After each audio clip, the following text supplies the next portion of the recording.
And all right. So what we're doing today is we're going to have a short safety talk about how to fly, how to kind of fly an entry level contest. And I'm going to share my screen, Sebastian, if you don't mind sharing your screen. Sharing my you've disabled my sharing, or can you enable screen sharing? That is so I can go and open it up.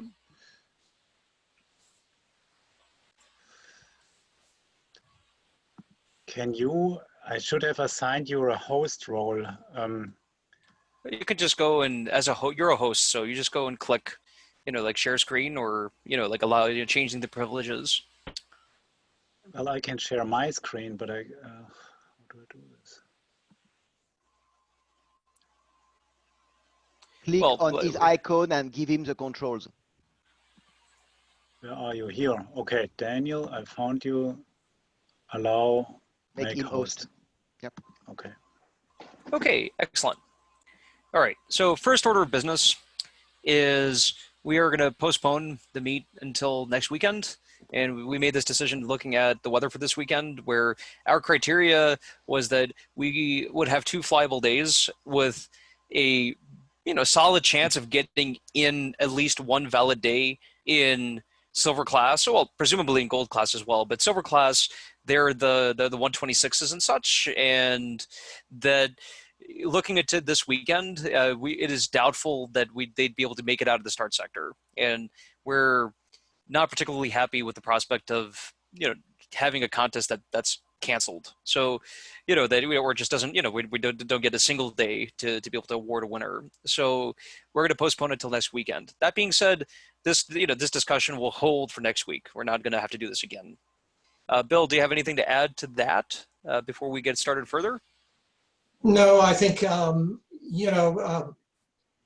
we might have a day, it might be very short, come out and fly, enjoy it, but for the contest, to get 1 day out of it would be lucky. The only other thing, Daniel, is put your PowerPoint in presentation mode. Oh, thank you. Sure. How's that? Is that better? No, that's not presentation mode. Let me see. F5. Bottom right. How's that? Better? Bill, you're muted. No, you didn't get it. Hey, Daniel, I think so you can go up to slideshow on the menu. Daniel, if you're looking at it as a slide, we can't see it. And then start from beginning. There you go. Excellent. Okay. So now that so that's the immediate plans. That being said, we'll still go through the material here. Bill, would you like to start with overall safety and kind of overall themes here? Sure. If you could go to the first slide. Yep, I did. Daniel, we can't see your screen, so you're going to have to stop the share, and then when you share again, click share entire screen. Okay. Instead of just one. And let's see if it's going to do this now. Is that sharing now?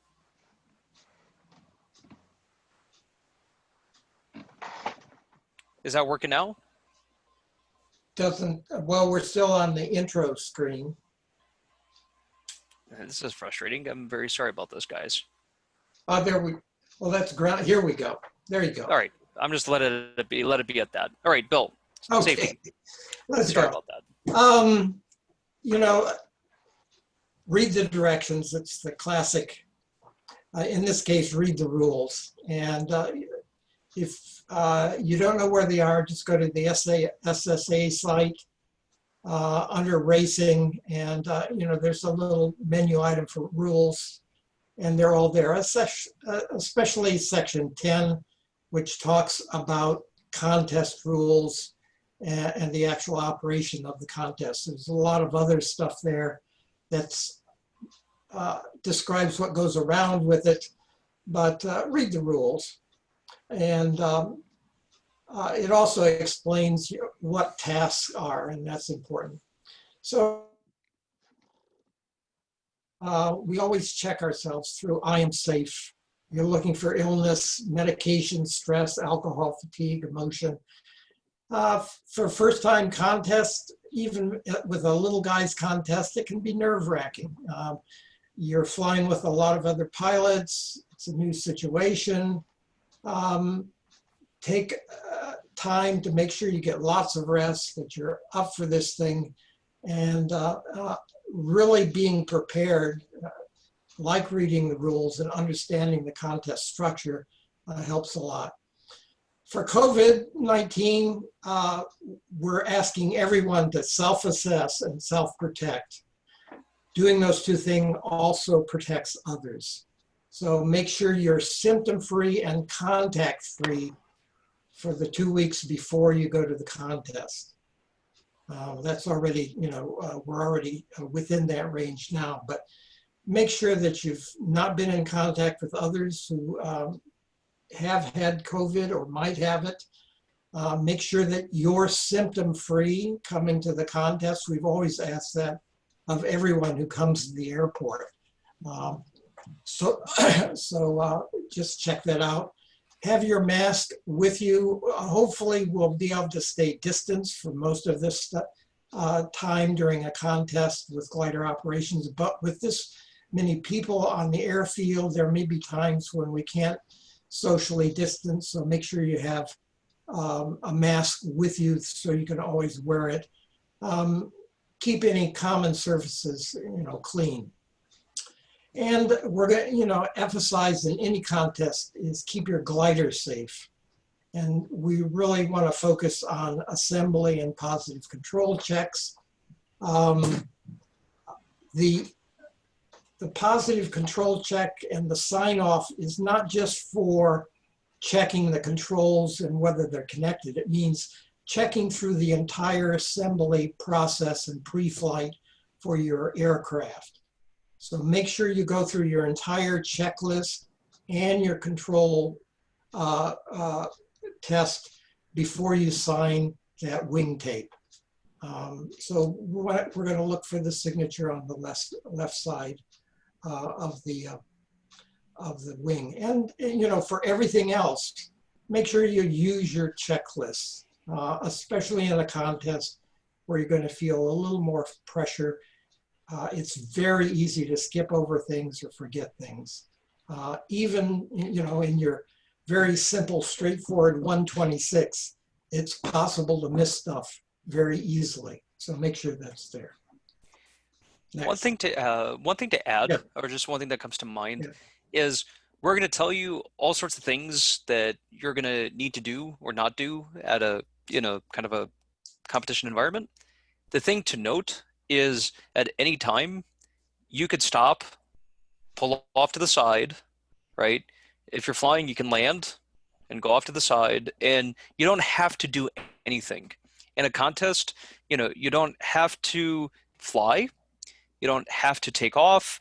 You don't have to be in a gaggle. You don't have to attempt the task. You don't have to land in a field. You don't have to do anything. You have absolute control as pilot in command. When we tell you, we create a structure so that we can run operations for a lot of gliders safely, but basically you are in charge of yourself, and we expect you to basically follow the structure so that it works for everyone else. But that if you're feeling if you're not feeling comfortable, then you can stop and not do those things and do something else, and that's perfectly fine. And I think that's also kind of important to think about. Okay, moving on.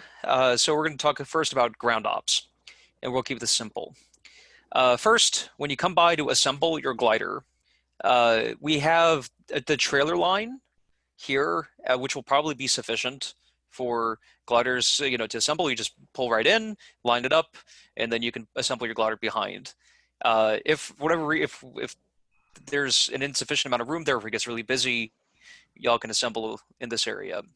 One thing to note is we have the way Blairstown operations work. We have an unmarked grass runway, but so expect this area kind of beyond this imaginary line to be where gliders and aircraft and tow planes are taking off and landing.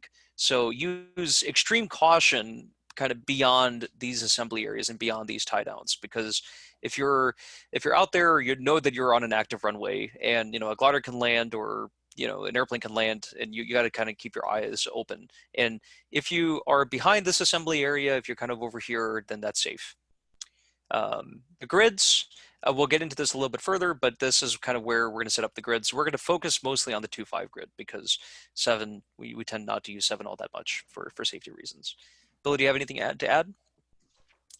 No, I think we do want to keep some of the turnoff areas fairly open, so that there are open spaces around the trailers and the other areas on past the taxiway. Yeah. So along those lines, that basically you want to keep the gliders kind of in you're in this area. Like for instance, at the end of the day or something like that, you want to take it as clear off the runway as we can. But we'll discuss that a little bit more later. Point is you're not leaving gliders out in this area. Okay, and also with the all right. So next slide, we'll talk about the ground ops and the grid and the launching ops. So we'll have we're going to set up a grid, and specifically what that means is we're going to paint numbers, spray paint numbers on the grass. You're going to be assigned a number on a given day. It'll probably change on another day. And what you do is you're going to just bring your glider and put your wheel on the number, and and line it up straight. And we're going to stagger the grids so that they're going to be as kind of so that we can stack as many gliders as possible in a small area and as tight as possible to make as much room here as we can. The way it's going to look like is we're going to we're going to give you a grid time, and that's going to be when we expect everyone to get their gliders onto the grid by, and then afterwards we're going to compress the grid. What that means is we're going to take all the gliders and then push them as far back against the fence as we can to go and make as much room as possible for takeoff. Once we get to launching, we're going to say, we're going to let folks know when's first launch. You're going to want to get, especially if you're in the forward ranks, you're going to want to get in the glider early. You want to be completely ready to go and prepared. And if once these guys start to go, you want to be ready to go 3 or 4 or 5 gliders in advance. And by ready to go, as in your checklist is complete, you're completely ready for takeoff. The only thing you need to do is basically accept the rope. That's it. Once you are once the tow plane comes and once they bring the rope, they're gonna present you the rope, and then they're gonna expect you to hook up immediately. There's not going to be any open close, there's not going to be any there's not going to be a lot of bantering. They're just going to tell you open, and they're going to expect you to put on the rope. If you're not ready, if something goes wrong, if you're not happy, if you don't want to fly, that's all perfectly fine. Do not accept the rope. Once you've accepted the rope, you are, that's it. You've said, you basically told the operation you're ready to fly.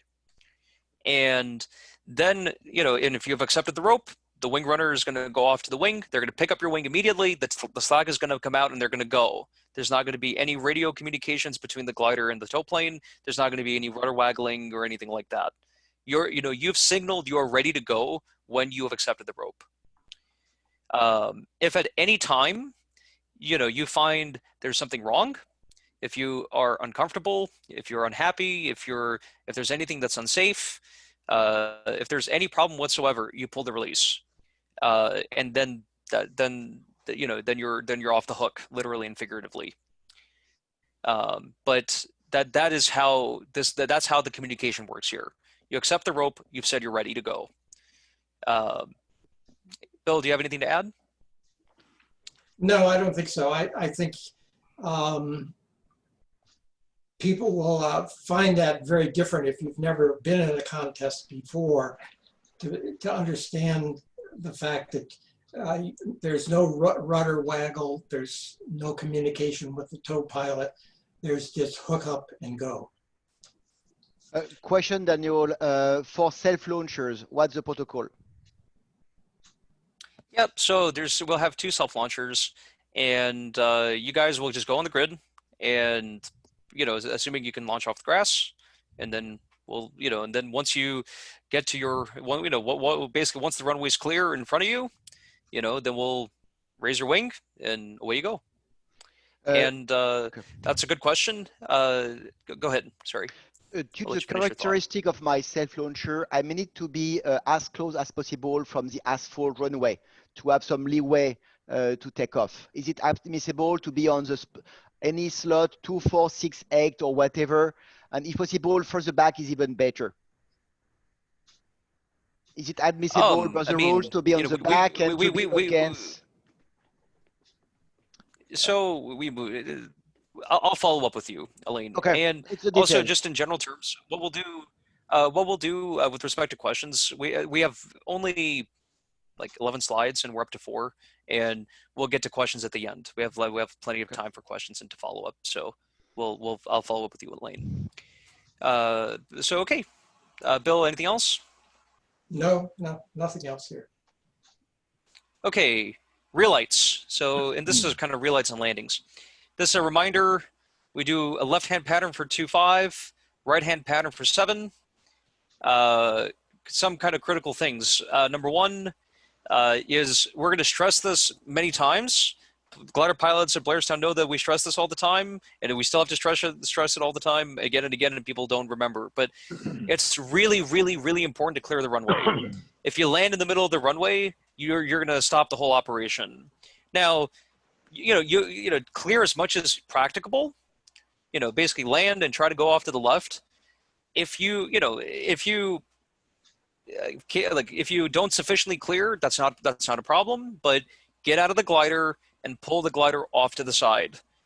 Know that this is, we stress this all the time in our kind of general procedures, but when we have a lot of gliders, 2 tow planes operating, maybe some other traffic along the way, that it's going to be, Blairstown's busy as it is, and we're going to be adding another level of busyness.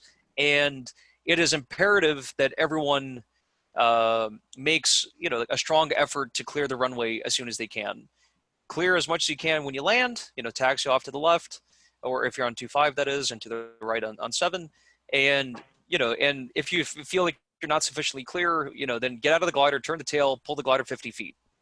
And otherwise you're going to go and clog up the runway. Now, with respect to operations, we're like Blairstown is a public use airport. We're not no-doming it shut or anything like that.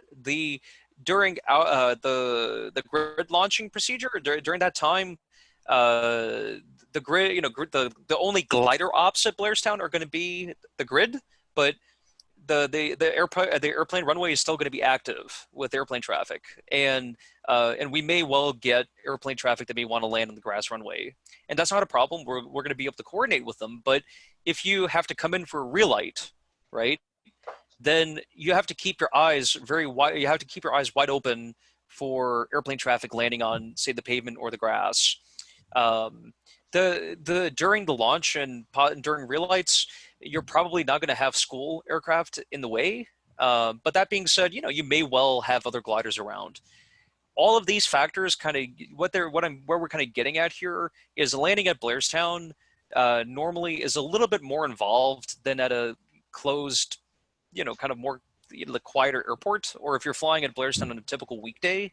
So, you want to be well situationally aware if you're going to be, coming in for a real light. Like, in a sense, don't be off here at 300 feet and then decide you want to land and then go, and then in the process you're going to probably, get into someone's way and cause a safety hazard. If things get busy on real lights or during landing, in general, Blairstown is a big airport, and 3,000 feet is a tremendous amount of space. I mean, you could land 100 gliders in 2 minutes if you wanted to at Blairstown. We're not going to do that, obviously, but there's plenty of room. especially if people clear. If you don't clear, then that causes all sorts of problems. But if the runway does get clogged up, especially if people start getting stuck in the middle or something like that, you have other options. You can, normally we'll be landing on 2.5, so you can very easily go long, and there's plenty of room far down the runway. Feel free to use it. If for whatever reason things get really, really bad, and you feel like there's nowhere you can safely land, landing on the pavement is also kind of is an emergency option, and that's not a problem. You can also consider that as a possibility, but please avoid landing on the pavement unless you have to, just because we don't want to shut down the power traffic unless it's necessary. And finally, with respect to real light specifically, if you since we're following the SSA rules, if you land before your class has stopped launching, has finished launching, you get put back in line in front of the other class. So for instance, if you're in a 126 and you're like the first one to launch, and then you fall out and we're still launching silver class, then you get towed back and you take your launch in the same class. Bill, do you have anything to add? No, just to reemphasize, if you have any doubt at all, land long. That's always the safest bet. We'll always give room, and we have lots of room for everyone else if you land long. Okay, next slide. Let's see. Gaggles. So this, we're not going to get into this all that much, but we're just going to reemphasize some very common rules and etiquette. Number one, after your release, certainly deviate to the right a little bit up the tow plane, but then all the thermaling in the start sector and before start is open is to the left. Very, very simple. Once the task is open, always turn in the same direction as other gliders. First glider in the thermal marks determines the direction. And for that matter, if you end up a lot lower than someone else, still really try to make a note, like look up and look down, because even if you're 2,000 feet above some dude, well, the thing is what happens to the guy that comes in 1,000 feet underneath you, right? If you guys are going opposite directions, then it creates confusion. So, really do make an effort to try to turn the same directions as other gliders. Next, this is especially given the fact that we have a lot of different gliders. So when you have a 126 and a Grope Twin Aster and the same thermal, they actually can thermal just fine together. But the thing to pay attention to is what you want to tweak and optimize as a pilot is to standardize the turn rate. And what I mean by that is, like the Grope, if it's taking a 20-second circle, right? So let's say it's gonna have a very big circle, much bigger than a 126, but in that 20 seconds, it's gonna go once around the thermal, right? Well, if you go and if the 126 essentially puts them in the middle of the Grope circle, but then makes sure that it takes them 20 seconds to go around the turn, then they're going to always be essentially on the opposite sides from each other, right? And that is what you're going for in a thermal. The 126, you don't have to be in the same Grope circle. You can be in the middle of the circle, so to speak, so long as your rate of turn is the same. And the way you regulate your rate of turn is by adjusting your bank and your speed. So if you want to go 40 miles an hour, that's fine. If you find that your turn rate is a little bit too fast and you're kind of, you're accelerating in the circle, well, then just flatten out your bank a little bit. And then that is how you get a really nice, well-behaved gaggle of lots of different kinds of gliders. Next, if the gaggle does get busy, don't be the guy that does something differently. So what I mean by that is, when you have a gaggle and they're all doing, everyone's circling in a certain way, and you feel like it's a little bit too close, and you flatten out a little bit and you're kind of outside the turn, that screws everything up for everyone else, and if it gets tricky, busy, uncomfortable, go someplace else. Conversely, if you're in the Gaggle and you find it's not climbing very well, which is not uncommon for a regional kind of contest, because there's just in a sense, sometimes Gaggles are going to end up, the climb rate kind of goes down to the lowest common denominator sometimes. Don't be the dude that goes and cuts inside the middle of the thermal and then scares other people, right? Like in a sense, it's kind of like driving in a city, right? When it's a little bit busy. When everyone is driving 50 miles an hour, even if there's a lot of cars, but everyone is nice and stable and maintains their distance, it works just fine. It's when people do different things, then that becomes a problem. One thing I didn't add is enter the thermal on the tangent of the turn. What that means is if you draw a circle, don't aim at the middle of the Gaggle, because if you aim at the middle, then you're gonna mess up your entry really badly. If you're approaching a Gaggle, come in at the very edge of it. And again, it's just like merging into a highway. You come in kind of on the outer edge of the Gaggle, and then you wait for your slot. You wait for an opening, and then you tuck in. And finally, basically a fundamental rule, just like in driving, is never do anything that's going to force someone else to do something on your account. So meaning, if you see an opening to get in, and you know that you can tuck in and the other person doesn't have to do anything to avoid you, great. Don't ever put yourself in a position where your action is going to force someone else to have to do something, because at that point, you're banking on that person seeing you and acting upon that, and you're going to make that person very upset, and it's dangerous. Finally, this is an unsanctioned contest, so we're not going to explicitly check for this. So we're not going to throw you out of the contest because of this. But that being said, contests recommend parachutes because there's there is a greater chance of emitter than under normal circumstances. But I have an extra parachute if someone needs one, so people can reach out if they want. But nonetheless, it's a good idea. In general, that gaggling works out just fine, and gliders in contests work out just fine. All of the things I noted, we can go into much deeper. There's much more detail. If you're unfamiliar with these things, if the things I talked to, if these things weren't a reminder to you, and if you don't know what I'm talking about, reach out to me or to Bill, and we'll fill you in more directly. For other folks, this is meant to just remind you. Bill, do you have anything to add? Bill? No, nothing to add.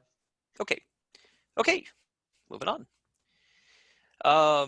So task area, and so Bill, I figured this is going to be more your in your area. I made a sample task of sorts just to get some reference here, but you can kind of discuss what your thoughts are and your philosophy and the tricky areas of just the Blairston area. Well, basically, for the silver class, we're going to try to keep you in close. You won't be crossing over the ridge except in very good days in the area of Stroudsburg or Stroudsburg Airport. But we're not going to be sending you into the north, into the Poconos or anything like that. So count on task in more or less a kind of an arc from about 30 degrees around to about 280 degrees or so as the task area. Think about the little practice task that I put out the other day, and you can see the kinds of areas that the silver class will be working in. So we're going to try to keep you over a little. Hey, Bill, you just went muted. Try to keep you over a landable area and lots of airports whenever that's possible. For the gold class, we're basically going to task in the areas of the north and the south G Cup. Those will be kind of the task areas we'll work in. It may not, they may not use the same term points, but those are the areas I'm going to look at for the silver class, or for the gold class, I mean. Okay. Um, some other kinds of thoughts. For first, minimum distance is going to be 30 miles for both classes. That's per contest rules. So you may be always close in, but you expect to fly at least 30 miles on a given day. Start sector is always going to be 5 miles. The minimum finish height is going to be 1,500 feet AGL. We'll get back to that. Some other things, just kind of as brief reminders, as it were. Blairstown is, pretty landable. Though note that the hayfields are starting to get cut. The cornfields are not. So we have a lot of airports in our area, but there's plenty of landable fields for that matter too. But you have to be, you have to pay attention. You can't just drive off into some fields out there and expect them to be landable. Also, there's known tricky danger spots that we're going to avoid tasking, especially in trickier weather. Some of them include, of course, just, actually along the ridge in general, the landability is not all that great. Some areas it's completely unlandable, some areas it's marginal. To the north, it's wooded. It's not, and where, and particularly if you're coming on a funnel glide, the last couple miles to the airport, there's really nowhere to land. There is an airway over here that has moderate to heavy corporate jet traffic that we tend to avoid. That because that area you have to be careful, due to the possibility of having an unwelcome experience with a corporate jet. And finally, this area by Hackettstown, there's a VOR called Broadway, and we have heavy metal descending through from 7,000 feet thereabouts. Now, it's much less busy now than it was even, a year ago by virtue of COVID. So there's much fewer airplanes. But that being said, we tend to prefer soaring in kind of this direction, as it were. If, like this area is kind of like quieter into Pennsylvania. And finally, this area up here is into the Poconos. And again, landability is quite limited. But the soaring is quite good. So if you're in gold class, we might end up going up there into the high ground a little bit. That being said, there's there's plentiful airports all around the task area, so keep them in glide if that's what you want to do. Bill, any other thoughts? No, again, emphasis on the crops. This is a time when crops are maturing. And as Daniel mentioned, corn is going to be mature. You're going to want to avoid all cornfields, anything that looks like it has rows in it. There will be bean fields that are available, but they'll be also mature. The soybean fields won't kill you, but they will sand the crap out of your glider. They've actually totally sanded. They have a very rough stems on them, and they act like sandpaper. They've actually destroyed ailerons on ships. So you want to be careful about that. The best bet are going to be hay fields, either cut or uncut. Uncut fields are going to be high, and ground loops a high possibility, but it's a reasonable bet. Cut fields, you'll see windrows. Be sure that you land parallel with those. Those are also, very apt to ground loop you if you catch a wing in a windrow. They'll flip you right around very quickly. So be aware of the crops. Take a look around there in those areas, and still, again, for the silver class, we'll try to keep you rooted, so you should have a landable airport or airfield along your course. Also, just as a kind of a general thought or general safety reminder, right? Again, in terms of landouts, even just in broad kinds of judgment, most of the accidents that relate to landouts, and especially as they relate to contests, so a lot of accidents that have occurred in contests tend to be in landouts. They have nothing to do with things like even, like we talk a lot about gaggling in mid-airs, right? But that happens extraordinarily rarely. But there's quite a number every year, almost except this year, because there's just been so few contests. Well, there'll be gliders that get totaled in land-out accidents.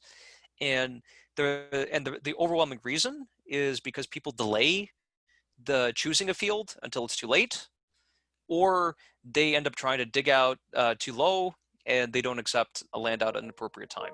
So I encourage everyone to think about what their margins are, what they're comfortable with, and again, in a contest, don't do anything differently than you would flying on on your own, in the sense of the kind of risk that you're comfortable taking. And so if you go and you quit at whatever altitude you're comfortable at and make a safe, orderly landing into a reasonable field, you're going to end that's a perfectly great way to end a day. Don't there's no heroes made at 350 feet digging out and then coming home, and generally you don't end up doing all that well in your score sheet anyway when you do that sort of thing. So moving on, tasks. Bill, I'll let you take this one. Yeah, we've only got 3 days, but we'll try to get at least 1 or 2 different types of tasks, so that you get to get some familiarity and are able to practice them. So you should be familiar with the basic task types, and you can read about those in the regulations. The tasks are generally going to be open no sooner than 15 minutes after the last launch of the class, maybe longer depending on the conditions. And you'll be warned at 10 and 5 minutes before the opening as well. So you'll get communications about when the task is going to be open. As I mentioned before, we're going to try to keep silver class within the landable area and out of the trees and out of the Poconos, and a much wider range for the gold class tasks. And I think that, that's basically what we're going to see for tasking. Okay. Okay, so we shall continue. Contest frequencies. Yeah, contest frequencies, because we're, operating out of an active airport that's not NOTAM closed for the contest, you're going to have to move between 123.3 and 123.0, which is the frequency for Blairstown traffic. So on the ground, stay tuned to 123.3 because we will make announcements over that frequency. It will be kind of our broadcast frequency for the contest. Any changes or any calls for meetings will be on that frequency. So listen in on that frequency. As soon as you're ready for tow, you're going to be switching to 123.0. So you can talk to the tow plane if you need to and hear other traffic. And as soon as you're released, you're going to go back to the contest frequency of 123.3. You'll make your 4-mile finish announcement on 123.3 and then switch to 123.0 to get ready for landing. And again, as we mentioned before, we don't want you to have a lot of chatter on the Unicom frequency on 123.0. Just a simple announcement on downwind should be more than adequate to let people know that you've entered the pattern. You really don't need to talk unless you see a real need to make an announcement beyond that. And also, we forgot to make a note of this, but once you call 4 miles out on 123.3, and then normally you'll also call finish at the 1 mile mark at 123.3, right? At the 1 mile sector. Yeah, it's not really necessary for us. We're not going to be recording it. Okay. I don't think it's necessary to make the 1 mile announcment. Then that's fine. Yeah. All right, sounds good. No finish announcement. Okay, I'm cool with that. Moving on, just 2 more slides. So this is landing and kind of recovery procedure. We got into this with real lights, but we'll reiterate some things. Number 1, we're going to finish the task at 1,500 feet AGL. So the minimum finish height is 1 mile. Remember, that's 1,900 feet MSL. All of the altitudes that will be given will be in MSL. Okay. That's basically part of the contest rules also. Okay, so the airport elevation is just under 400 feet. Our minimum finish height is going to be 1,900 feet MSL. The reason we're doing this is that way there's going to be ample time for people to finish, switch frequencies, sequence themselves into the pattern, expect quite a bit of traffic, expect the flight school to be operating, expect airplane traffic possibly landing on the grass runway. And so after you finish, you're going to have some time to kind of sort things out and see, kind of figure out when you want to come in. But if you finish at 1,500 feet above 1,900 feet MSL, and then it looks nice and open, then go and get into downwind sooner than later, right? Conversely, if you get there at 1,900 feet MSL and you find the runway is quite busy, that's going to give you a couple minutes to be able to just sort of wait until make some room. And then finally, once you decide to enter the pattern, normally as Bill said, make that downwind call. There is absolutely no reason to have to call every leg of the pattern unless you have a compelling reason to, like if you have a traffic conflict. And finally, that expect, that sometimes it happens that, all the gliders come back at once, in the span of a couple minutes. Doesn't happen very often, but that can happen. You can get, as I said, you can get a lot of gliders down on this runway, but people have to be disciplined about it, because if you go and you stop in the middle of the runway and you don't clear, now you're messing it up for the 5 gliders on final behind you. So be very mindful that your flight does not end until you've cleared the runway. You land safely, clear as much as you can without causing a safety hazard on the ground, and then once you get out, get the glider off the runway as soon as you can. And then only once you've done that, then go and find your tail dolly and wing dolly and figure out what you're going to do. But ensure that you have cleared off the runway on 25 to the left as much as you can, or to the right on 7 as much as you can. Bill, do you have anything to add? Nope. Okay, last slide. So this is, and finally, this is just some general notes about how a contest is going to look like at a given day.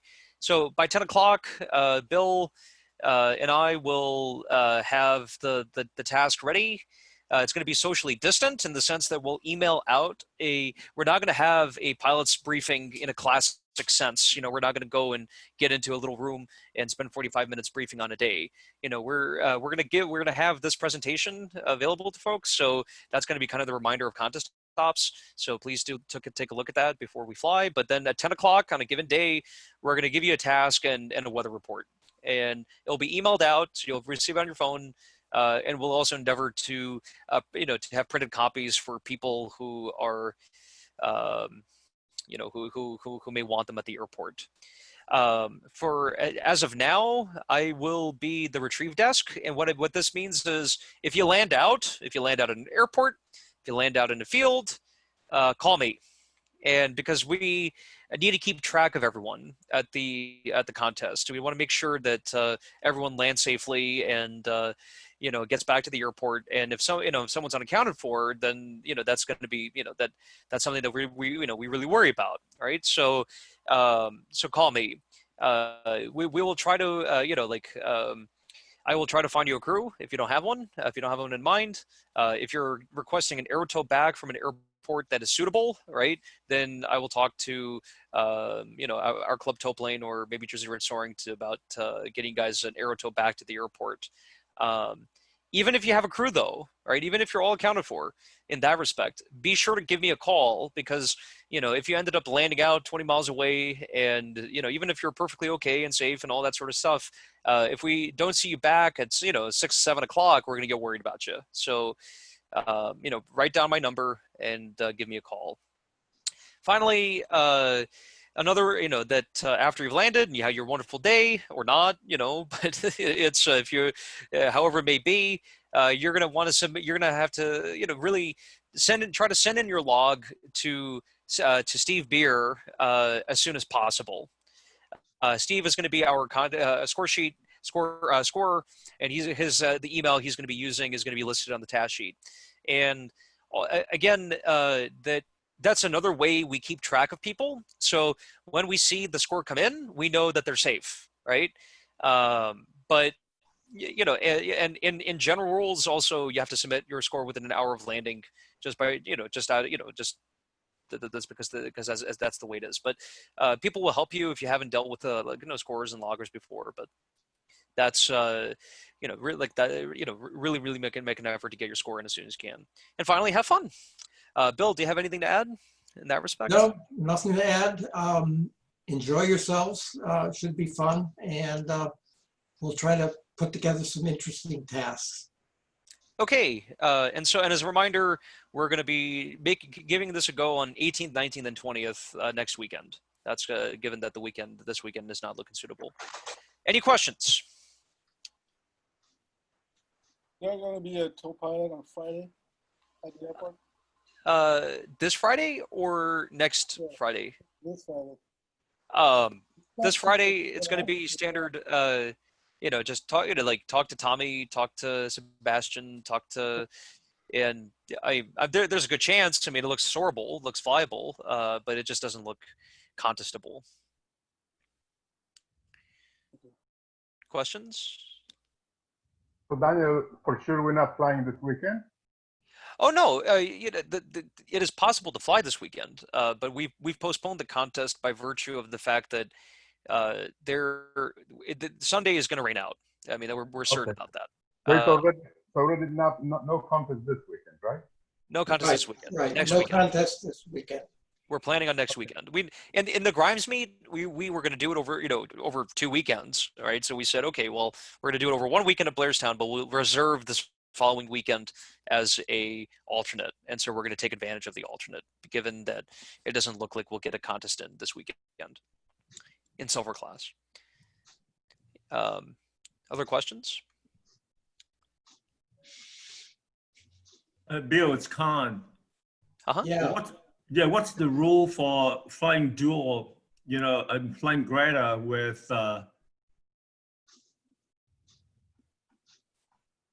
What are the rules? I mean, the rules for two places are exactly the same. You designate essentially a pilot in command for that day. There's no. Are you talking about rules in terms of scoring, or are you talking about rules in terms of COVID? Con. Well, I suppose the question was answered. Okay. Any other questions? It's Alan. What waypoint file are we downloading on the World Exchange? What will be the waypoint file of reference? We have emailed out the cup file that we're using, and it's in the email. It's actually in the update email. So if you go scroll up, it's called ACA Little Guys Meet 2020 cup.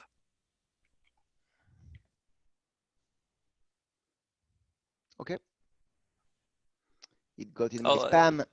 Also, along those lines, I have went through that file quite a bit. So, no promises. The file is taken at your own risk and your own, at your own. It's your pilot and command responsibility. But that being said, I've taken the GCUP file and I've looked at a lot of the airports there, and I've tried to put the point in the middle of the airport, not a mile off like it is in some places, and eliminated the airports that don't exist anymore and things like that. Thank you. So it has been updated, but again, review the file, all the information there is taken upon your own risk. All right. I will ask you as a favor to resign it. It went to my spam and was deleted, Daniel. Sorry. I have so many ACA emails every week that we are that way. I have a folder with 2,064 emails from ACS the last 12 months. Nice. We're a social club. Other questions? Well, maybe one question. So at 10 a.m. of every day, we will receive this report, the weather briefing via email, right? Yes. That's correct. Yeah, and it'll also contain the, an estimate of the grid time for you for that day. Yes. Okay, Yeah, so when, because the question is probably for people who drive to the airport, right, on the contest day. So probably they're in the car, and but that's fine. So we can check our emails at the airport. Yeah. Well, but it would be great to know if it's a flyable day or not. If that decision. Oh yeah. Well, we will. When will that be made? We will. Like this is a fun meet, and we certainly appreciate that, right? And we will be in communication with people, and we'll send out updates as needed. If we look like, for instance, if Friday and Saturday this weekend we're looking quite reasonable, and if we were going to give it a go, and Sunday looked not doable, we would on Saturday cancel Sunday, and we would make that pretty clear early on that look, we're not going to have everyone come out to stand outside in the rain, just as a matter of formality here.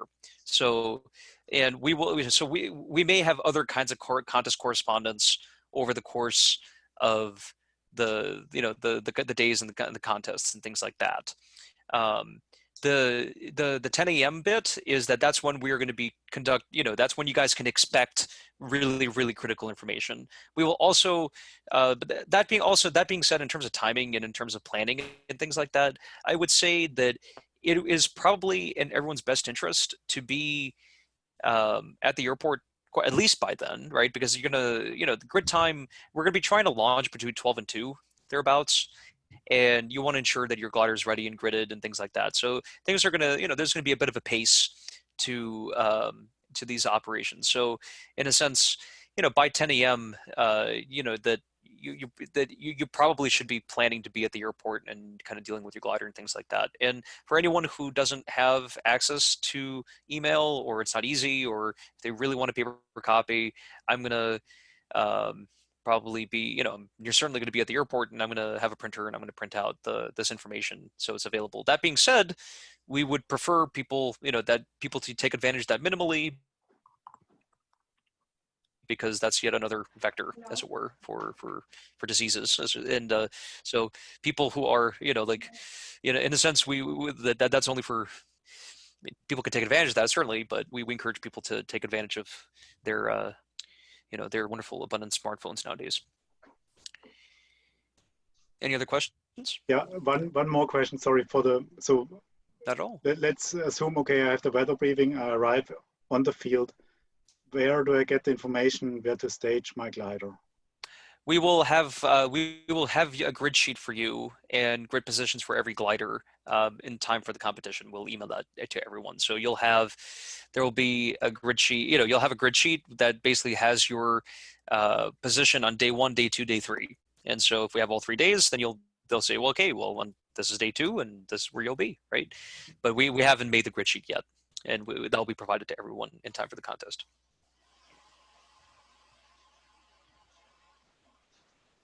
Other questions?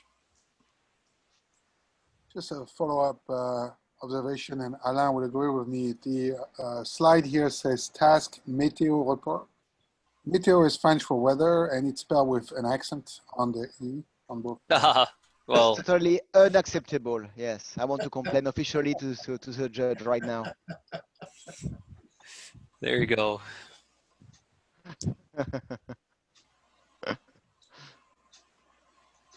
Okay. Any other thoughts or questions? Question. We may bring with us a crew to help us on retrieve whatever, but he's a young guy and he's not totally familiar with Blairstown, and I'm a bit concerned that he may cross. So if we ask him to drive and retrieve gliders, can we brief him, or sure, is it appropriate? It's a way for him to learn as well, to participate. Yeah, he's a nice guy. He's the future of the sport. Yeah. Absolutely. You know, and this presentation will be available for everyone afterwards. I'm going to email it out, and you know, and you know, please, you know, the people are more than welcome to come and participate, and that'll be wonderful. Okay. His name is Nathan. Okay. I will check if he can join us. Okay. All Any right, other so questions? follow-up question. I want to thank you, Danielle and Bill and whoever else helped you put together this thing. It's awesome. Very excited to be able to Yeah, fly. that's cool. Enjoy. All right. Well, you know, anyone who would like to follow up, you know, feel free to follow up with me and Bill. You know, like, and you know, as I said, you know, there are, you know, that we structured this not, you know, like as kind of a reminder and things like that. If any of these things are unfamiliar to you, you know, that this is, you know, meant to be a good environment to learn these kinds of things. You know, that feel free to follow up with me and Bill, and we'll talk about gaggling, and we'll talk about tasking, and you know, the contest area and all these kinds of things. That, you know, it's just that we didn't want to subject everyone to the same old millionth thing again. So if any of this is unfamiliar, talk to us. Okay, and with that, we'll bid you a good night, and hopefully see you next weekend. Thanks, Daniel. Thanks, Bill. Thank you. Thank you very much. Good Bye-bye. night, Bill. Thank you. See you, everyone. Thank you and good night.